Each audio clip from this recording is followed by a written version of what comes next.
Graça e paz, amados irmãos, louvado seja o nome do Senhor. Você que está nos assistindo agora, né? Se não é inscrito no canal, se inscreva, assine as notificações e ao final, se edificar o seu coração e você quiser, dê o seu like ou não e deixe o seu comentário. Isso vai nos ajudar bastante. Hoje eu quero falar com você sobre algo que o apóstolo Paulo escreveu para um jovem pastor chamado Tito, e como essas informações passadas para Tito são relevantes para nós hoje.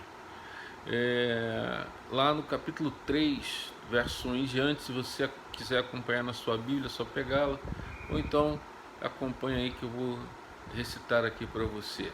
E diz assim a palavra de Deus: recomende aos irmãos que respeitem as ordens dos que governam e das autoridades, que sejam obedientes e estejam prontos a fazer tudo o que é bom. Aconselhe que não falem mal de ninguém, mas que sejam calmos e pacíficos e tratem todos com educação. Pois antigamente nós mesmos não tínhamos juízo e éramos rebeldes e maus. Éramos escravos das paixões e dos prazeres de todo tipo e passávamos a nossa vida no meio da malícia e da inveja. Os outros tinham ódio de nós e nós tínhamos ódio deles. Porém, quando Deus, o nosso Salvador, mostrou a sua bondade, o seu amor por todos, Ele nos salvou porque teve compaixão de nós, não porque nós tivéssemos feito alguma coisa boa.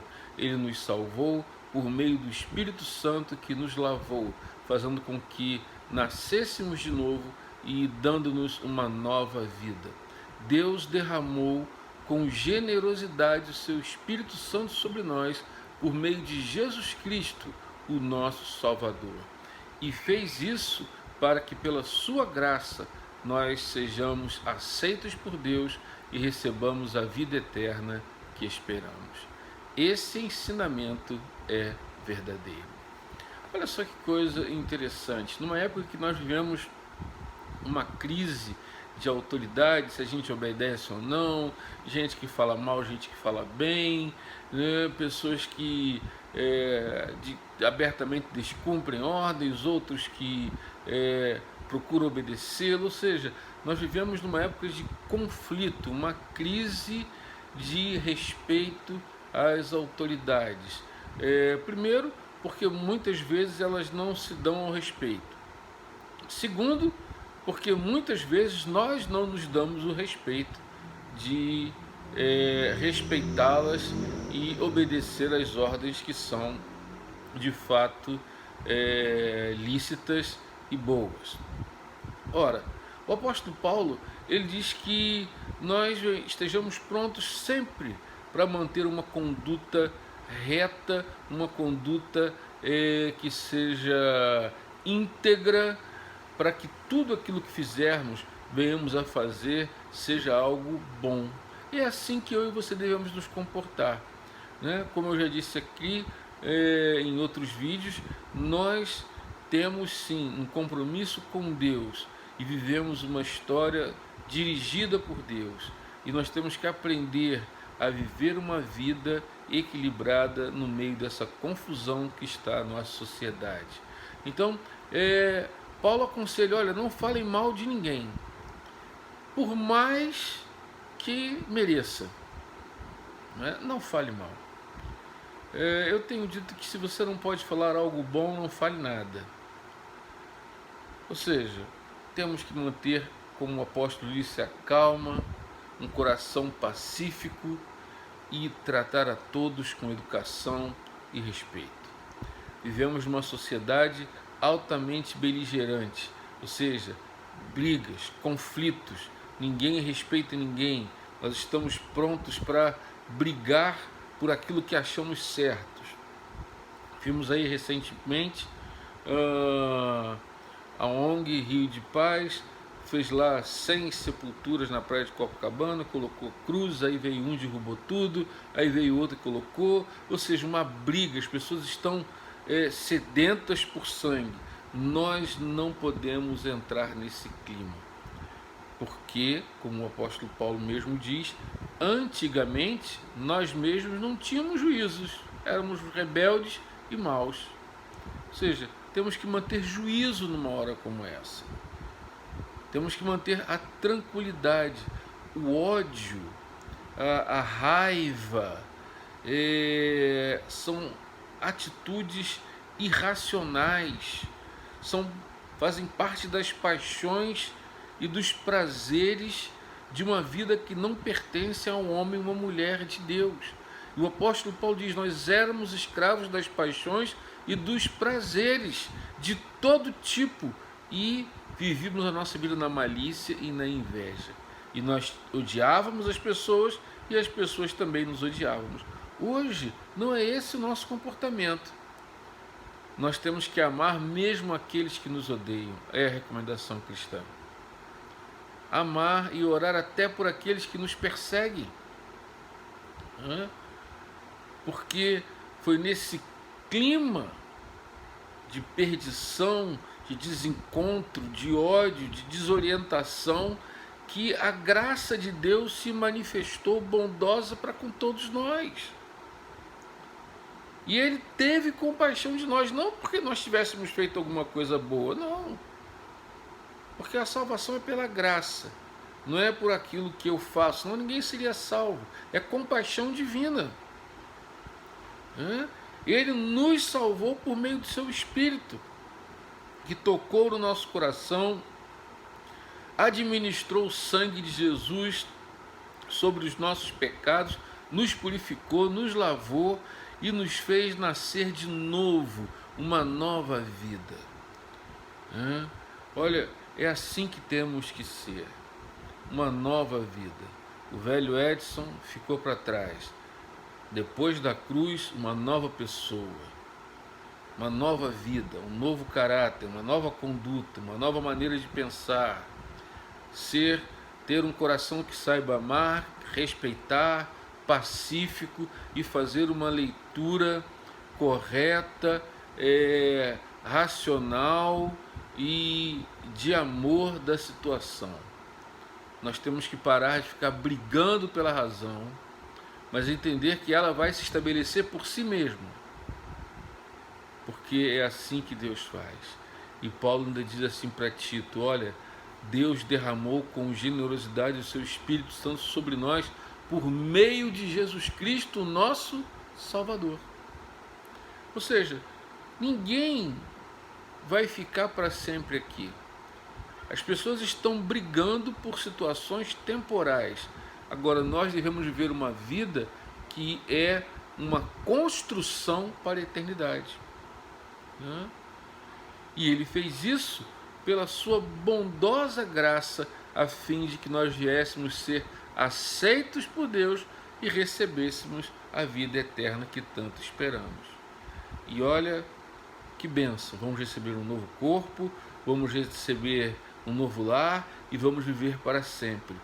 O homem sem Deus quer viver para sempre aqui, ou acha que vai viver para sempre aqui. Por isso ele vive dessa maneira, muitas vezes determinada, como se ele não fosse envelhecer, como se ele não fosse morrer.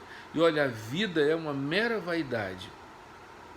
Você morre e sabe o que as pessoas vão fazer com tudo que você conquistou? Vão jogar no lixo, vão rasgar os seus diplomas, vão pegar as suas placas comemorativas para não ocupar espaço, vão jogar fora. Olha, eu vou ser muito sincero, né? Você deve entender que nada que você faz aqui, né, poderá ficar para a eternidade. Nada, a não ser aquilo que Deus fez, aquilo que Deus faz por nós, pela sua graça e pela sua bondade. Por isso, eu e você temos que ter essa ideia no nosso coração. Muitas das coisas que ocorrem hoje na nossa sociedade é mera vaidade. Há pessoas que estão achando que vão viver aqui para sempre. E não vão. Não vão. E esse é o ensinamento verdadeiro. Pois nós, irmãos, temos que ter essa situação, essa coisa. Olha quantas coisas, quantas pessoas, quanta coisa na história já ocorreu e ficou para trás. Não há nada de novo debaixo do céu. Tudo que acontece hoje já aconteceu no passado. Mas uma coisa tem que ficar: é a marca de Deus no nosso coração, que na cruz do Calvário trouxe para nós uma nova vida e que deve ser vivida de forma digna, respeitosa, que deve ser vivida com consideração pelo próximo, com respeito às pessoas. Nós não podemos de forma alguma ignorar o contraditório, muito pelo contrário, né? Se aquilo que muitas vezes as pessoas nos rebatem, temos que aprender a ouvir, a receber com amor e a transmitir a verdade. Nem todos vão aceitar o que eu estou falando aqui, eu sei disso. Sei que nem todos, por mais clara que seja a mensagem do amor de Cristo, vão recebê-la ou vão recebê-lo como seu Senhor e Salvador. Mas aqueles a quem o Espírito de Deus estiver tocando nessa hora, vão receber a bênção de serem chamados filhos de Deus, vão receber a bênção de nascer de novo, uma nova vida, que saiba viver o aqui e o agora, sem ódio, sem viver odiando, que isso era coisa do passado. Vai viver uma vida que saiba perdoar, uma vida que não carrega mágoas, que não carrega o espírito da vingança, mas que é calmo, pacífico e que se abstém de falar mal de quem quer que seja, ainda que mereça. Que Deus domine o seu coração nesses tempos de crise, e que nesses tempos de crise, onde os nossos governantes não se entendem, que venhamos a orar por eles, orar pelas autoridades constituídas, orar para que haja paz no nosso país, onde há tantas forças que estão se levantando, não só forças políticas, mas forças espirituais do mal. E escute bem o que eu vou falar para você aqui. Está vindo algo espiritualmente muito pesado por aí. E se você não estiver preparado, se você não estiver seguro com a sua esperança em Cristo, você vai ser atropelado por essa nuvem maligna que se aproxima. O vírus foi um alerta, mas há um vírus maligno, espiritualmente falando, que está chegando, e nós temos que ouvir aquilo que Deus está nos orientando. Vamos manter o nosso coração de forma digna, como todo cristão deve ter, porque essa é a comunhão do corpo, essa é a maneira como a Igreja de Cristo se comporta e vive. Que Deus te abençoe e que você entenda que o Senhor Jesus, Ele é a porta que nos leva a Deus. Ele é o caminho, a verdade e a vida. E ninguém vai ao Pai senão por Ele. E ninguém consegue manter uma vida de equilíbrio se não observar esses princípios. Que Deus te abençoe. Maranata, ora vem, Senhor Jesus. Amém.